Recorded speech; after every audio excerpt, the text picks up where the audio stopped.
Bill Gates and the World Health Organization have announced when we will see the next pandemic, and they have a date for us.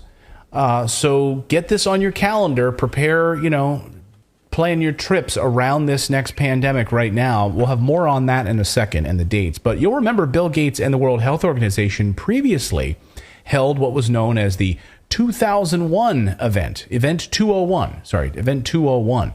And it was about the Event 201 exercise. It was a simulation involving a coordinated global response to a coronavirus that they held in a simulation just months before COVID-19 was declared a global pandemic. So they're pretty good at predicting this stuff.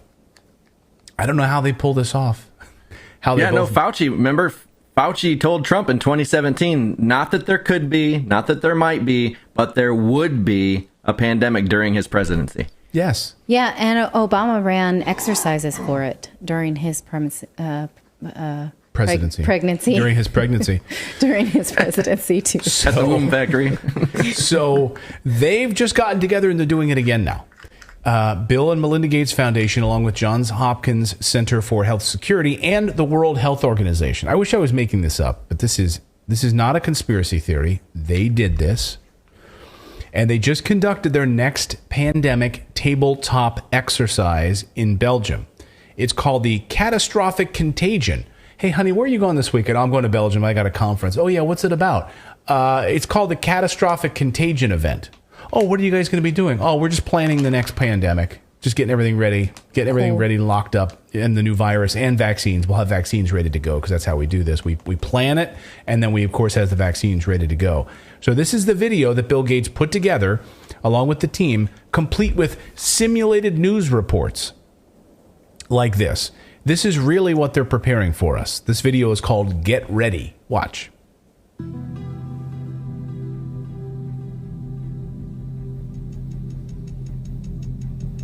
Catastrophic contagion, a global challenge.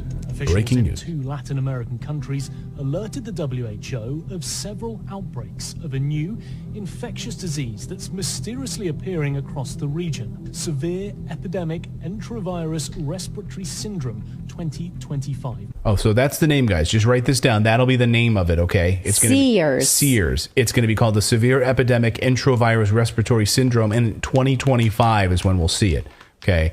Now, it says at the bottom this is a fictional scenario, but come on. Over the past 6 weeks alone, there have been 500 confirmed or suspected cases reported. The virus could cause a severe pandemic if early containment and mitigation efforts are not successful. The pandemic in this type of situation and trend would be a risk for the global health security. Pandemics are inherently political, financial, and so much broader. We have not spoken on the leadership in country. And I think that we need to be also very careful. We cannot decide a lot of things without the leaders be involved and agree on that. Oh, really? That's an interesting point that she's making.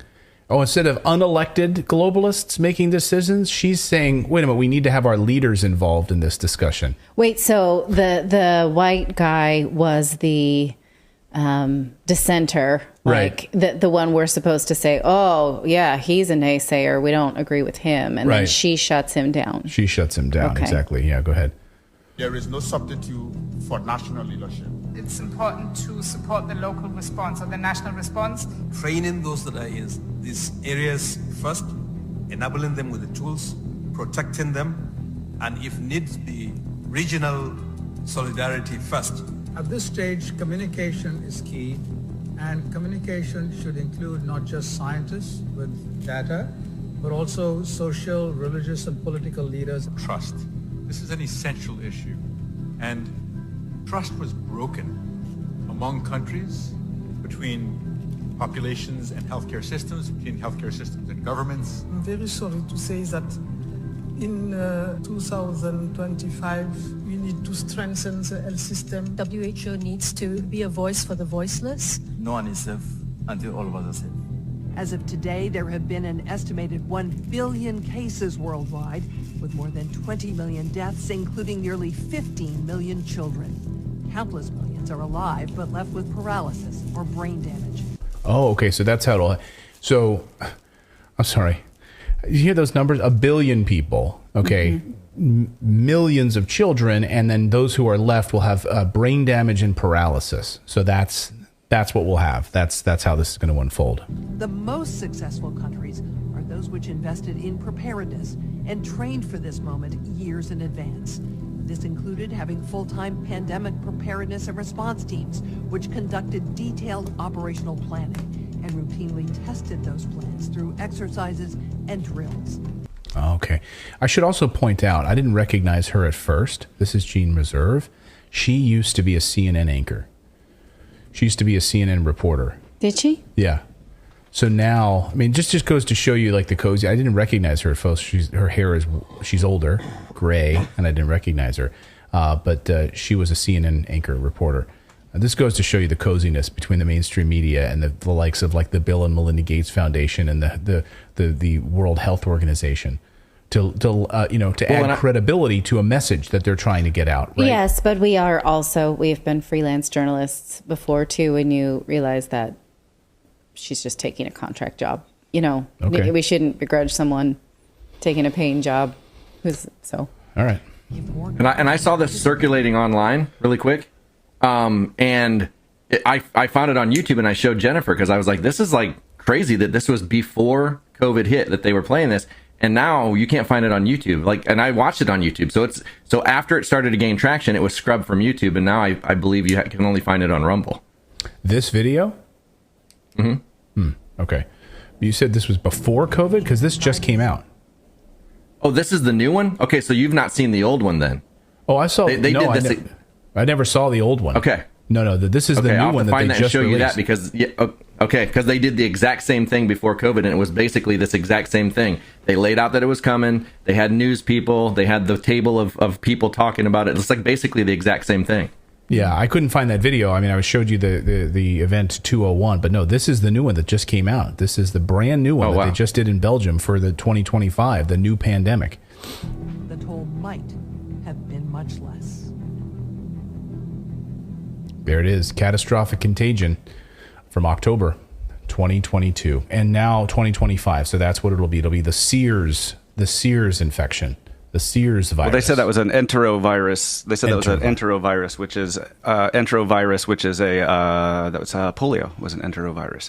Oh, good. So and COVID was not. Interesting. No, norovirus. COVID was a corona. Oh, okay. That's a type of. So, yeah, the same people behind Event 201 that David was just talking about from a few years ago took place almost 3 years ago to the day, by the way. They completed their new one now, and they say that this is going to originate in Brazil 2025 and get ready.